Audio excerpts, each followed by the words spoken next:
భవన్ వద్ద ఉద్రిక్త పరిస్థితులు నెలకొన్నాయి. బీఆర్ఎస్ కాంగ్రెస్ నేతల మధ్య తీవ్ర వాగ్వాదం జరిగింది.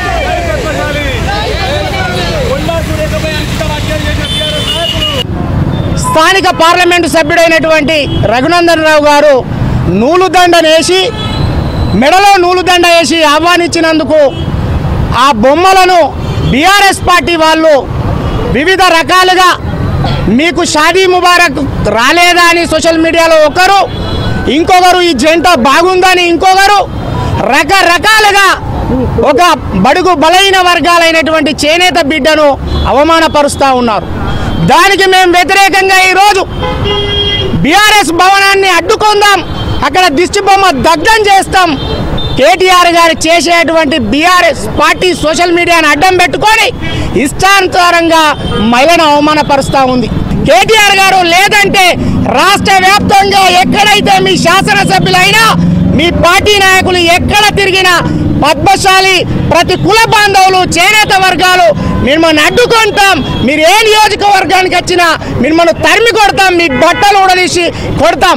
మానాన్ని కాపాడే మా చేనేత వర్గాలు ఇలా మా బిడ్డలు ఇలా అవమానపరిచే విధంగా మీరు ప్రయత్నం చేస్తే భవిష్యత్తులో మీ గుడ్డలు ఉడదీసి రోడ్ల మీద పరిగెత్తే విధంగా మేము చేస్తామని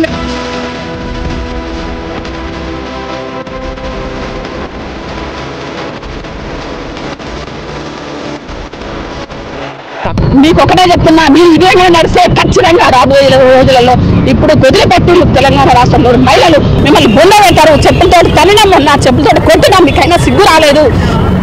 ఎక్కడ మేము మాట్లాడినా కూడా బూత్ కామెంట్లు మీరు ఒక్కసారి చూడాలి. మేము అనధికారంలో ఉన్నప్పుడు, వాడు అధికారంలో ఉన్నప్పుడు మేము అటువంటి బూత్ కామెంట్లు ఎప్పుడన్నా పెట్టినామా మహిళల మీద?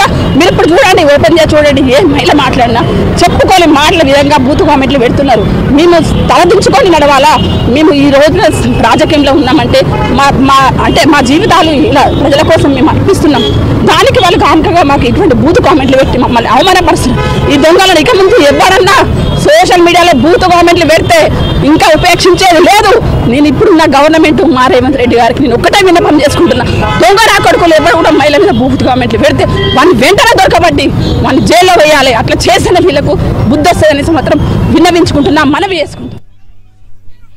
భవన్ వద్ద ఉద్రిక్త పరిస్థితులు నెలకొన్నాయి. బీఆర్ఎస్ కాంగ్రెస్ నేతల మధ్య తీవ్ర వాగ్వాదం జరిగింది. ప్రస్తుతం సిచ్యువేషన్ ఏందో వివరించేందుకు మా ప్రతినిధి నరేష్ లైవ్ ద్వారా సిద్ధంగా ఉన్నారు. నరేష్, తెలంగాణ భవన్ దగ్గర కాంగ్రెస్ బీఆర్ఎస్ శ్రేణుల మధ్య తీవ్ర ఉద్రిక్తత చోటు చేసుకుంది.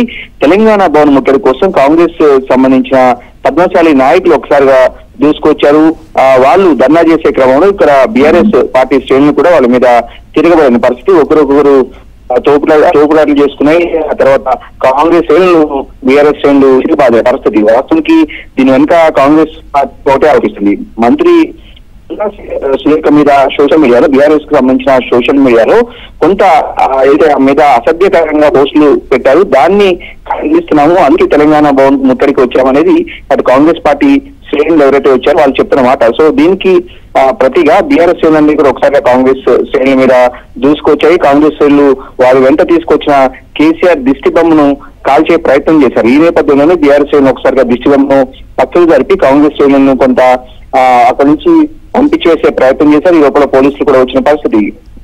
వాస్తవానికి ఈ రోజు మధ్యాహ్నం సమయంలో 3 గంటల ప్రాంతంలో ఒక్కసారిగా కాంగ్రెస్ శ్రేణులు రావడంలో బీఆర్ఎస్ శ్రేణులు అప్పటికే బీఆర్ఎస్ పార్టీ కార్యకర్తలు పార్టీ కార్యాలయంలో ఉన్నారు. కేటీఆర్ ప్రెస్ మీట్ కాసేపట్లో స్టార్ట్ అవుతుందనగా అప్పుడు ఈ కాంగ్రెస్ పార్టీకి సంబంధించిన పద్మశాలి నాయకులంతా కూడా దూసుకొచ్చిన పరిస్థితి. సో ఒకరికొకరు తీవ్రంగా తోపులాటలు చోటు చేసుకున్నాయి, ఒకరికొకరు అంటే చేయి కూడా చేసుకున్న పరిస్థితి. కాంగ్రెస్ ఈ సందర్భంగా కాంగ్రెస్ ఆ పార్టీకి సంబంధించిన ఎవరైతే ధర్నా చేయడానికి వచ్చారో, ముట్టడించడానికి వచ్చారో వాళ్ళ మీద బీఆర్ఎస్ పార్టీకి సంబంధించిన కార్యకర్తలు వాళ్ళని ఒక రకంగా చితకవాదినంత పనిచేశారు. ఈ లోపల పోలీసులు రంగ ప్రవేశం చేయడం, వాళ్ళందరినీ కూడా అక్కడి నుంచి పంపించి వేయడం జరిగింది. ఏదైనప్పటికీ కూడా తెలంగాణ భవన్ దగ్గర కాసేపు అయితే తీవ్ర ఉద్రిక్తత చోటు చేసుకుంది. ఈ సందర్భంగా రోడ్ నెంబర్ 10 లో భారీగా ట్రాఫిక్ కూడా ఏదైతే ట్రాఫిక్ జామ్ అయిన పరిస్థితి. పెద్ద ఎత్తున జూబ్లీహిల్స్ ప్రాంతంలో ఈ తోపులాట్లు, అదేవిధంగా ధర్నాతో పెద్ద ఎత్తున ట్రాఫిక్ కూడా జామ్ అయింది. పోలీసులు అయితే ప్రస్తుతం ఎక్కడికక్కడ అందరినీ పంపించి వేశారు. తెలంగాణ